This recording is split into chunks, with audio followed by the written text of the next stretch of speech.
sexual, horror o droga na hindi angkop sa mga bata. Tuluyan na namang nagkagulo si Jenny at Megan matapos ngang kumprontahin ni Megan itong si Jenny na mang-aagaw. Lahat na lamang daw umano nang meron si Megan ay inaagaw nitong si Jenny. Pati ang pagiging isang halari ay tuluyan na ring inangkin ni Jenny. Ngunit ito si Jenny ay hindi makakapayag sa bintang ni Megan at sinabing wala umano siyang inaagaw dahil si Dio halari, ang halari at ang karir ni Megan ay nasa kanya pa rin naman. Wala siyang kinuha kahit isa. Pinaghirapan umano ni Megan ang lahat ng meron siya ngayon at ang kanyang karir ay ibinangon niya. Kaya naman nagkasakita na ang dalawa. Dito nga sila inabutan ng Yumi Meets. Kaya naman agad silang inawat. Sinabi ngayon ng isa sa kanilang kasama na wala naman silang humpay kung mag-away. Nakakapagod na ang patuloy nilang bangayan. Kaya sana man lang ay tumigil sila kahit para sa kahihiyan na lamang ng Yumi. Sa pagkakataong ito ay dito na natigil si Jenny at Megan. Agad nang umalis si Jenny, ngunit bago niya iniwan si Megan, sinabi niya rito na hindi niya tatablahin si Megan. Mas hihigatin niya ito at ipapakita ni Jenny kung paano niya palaguin ang kanyang sarili sabay alis ng dalaga.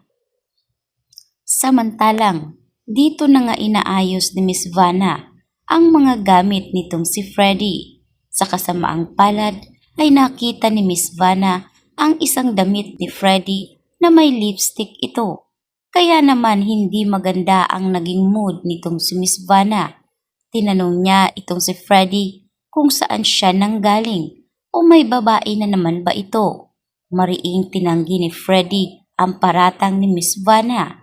Baka nagkaroon lang ng daplis ito dahil nagkaroon sila ng dancing ball na kung saan marami umano sa mga kasamahan nila ang isinayaw ni Freddy. Subalit malinaw kay Miss Vanna na wala roon itong si Freddy noong mga panahon na nagkakaroon ng sayawan dahil umiwas nga ito at may importante kunong tawag.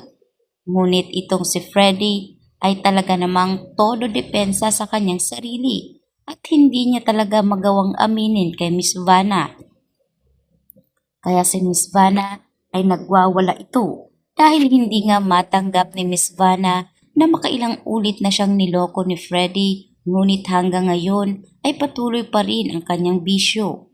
Kaya naman anya pa ni Miss Vanna na kung wala na talagang pagmamahal itong si Freddy sa kanya at sa pamilya nito, ay malaya umanong sabihin ito ni Freddy. Matatanggap umano ni Miss Vanna.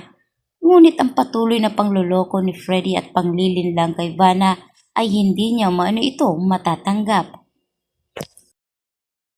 Niyakap na lamang ni Freddy si Miss Vanna na animoy para bang nanginginsulto. Ngunit ganun pa man ay kakatapos nga lang ng bangayan nila ni Vanna ay agad namang ngayong tumawag itong si Freddy kay Dara para puntahan ito at maglabing-labing na naman silang dalawa. Agad namang kumagat si Dara na tuwang-tuwa naman sa nangyayari sa kanila ni Freddy. Kaya agad ngang pinuntahan ni Freddy ang kanyang other woman. Sinundan siya ni Vanna at sisiguraduhin umano nito na malalaman niya ang totoo. Kaya naman matapos ngang makatanggap ng mga regalo si Dara mula kay Freddy, ay agad na nga niyang pinapunta ito at dito niya rin pinaalis ang kanyang mga staff para masolo nga nila ni Freddy ang isa't isa.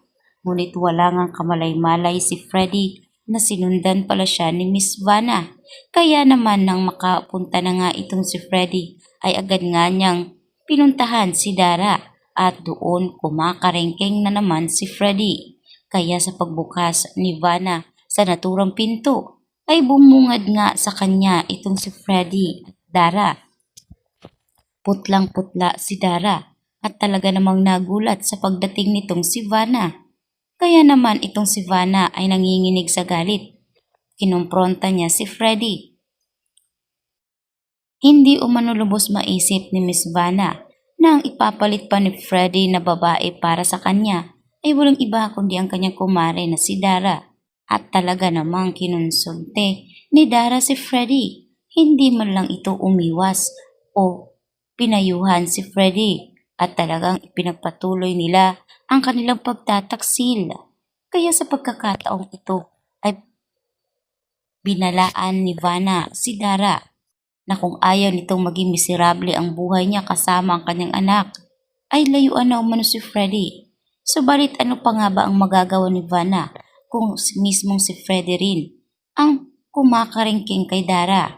Magkita na lamang daw sila sa korte at sisiguraduhin nga nito na maniningil si Miss Vanna. Habang umalis na itong si Miss Vanna, ay tulala ito at tila malungkot. Kaya naman itong si Jenny ay napansin niya rin si Miss Vanna. Napakwento na lang tuloy si Miss Vanna kay Jenny sa sobrang sama ng loob. Kaya naman ito si Jenny ay susubukan niya rin na malaman ang katotohanan. Kaya naman hindi rin naglaon ay nakita nga ni Jenny ang pakikipag-apid ni Mr. Freddy kay Dara. Kaya naman agad niya itong isinumbong kay Miss Vanna. Ngunit si Miss Vanna ay parang manhid na. Sinabi ni Vanna kay Jenny na alam niya na ang totoo nito lang mga nakaraang araw. Magpaplano umano ng mabuti itong si Vanna kung paano niya bibigyan ng leksyon ang dalawa. Hindi umano siya makakapayag na magiging miserable ang buhay ng kanyang anak na si Elijah habang masaya si Dara at Freddy. Wala umanong makukuha na kahit ano si Freddy oras na maghiwalay silang dalawa. Samantalang dito na nga ngayon, nagulat itong si Jenny nang bigla silang magkasalubong ni Megan. Sinabi ni Megan na sa pagkakataong ito ay makikita nila kung sino talaga ang mataas dahil ibinalita lang naman ni Megan kay Jenny na magsosolo na rin siya ng kanyang career. Umalis na siya sa Yumi.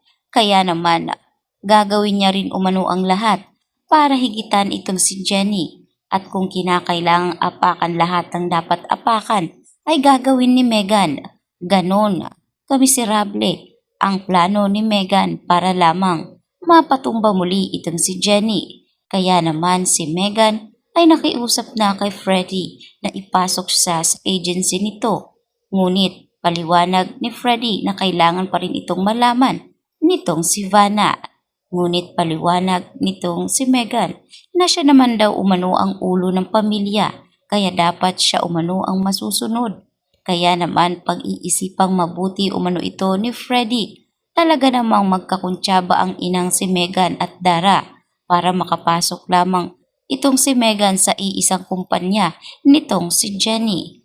Dito makikita kung sino talaga ang tunay na magaling. Kaya naman nang malaman ito ni Miss Vanna ay hinayaan ito ni Miss Vanna ang makapasok si Megan. Ngunit dito umanos ipinangako ni Miss Vanna na hindi siya magpapatinag sila ni Jenny dito sa mag-inang Dara at itong si Megan. Ipapakita umano ni Jenny kay Megan kung paano ilampaso sa harap ng maraming tao ang boses nitong si Megan. Kaya naman itong si Megan ay todo practice. At ang mismong kanta pa nitong si Jenny ang unang inilaunch na album nitong si Megan. Kaya naman mas lalo pang nagalit si Jenny dahil mang-aagaw umano si Megan.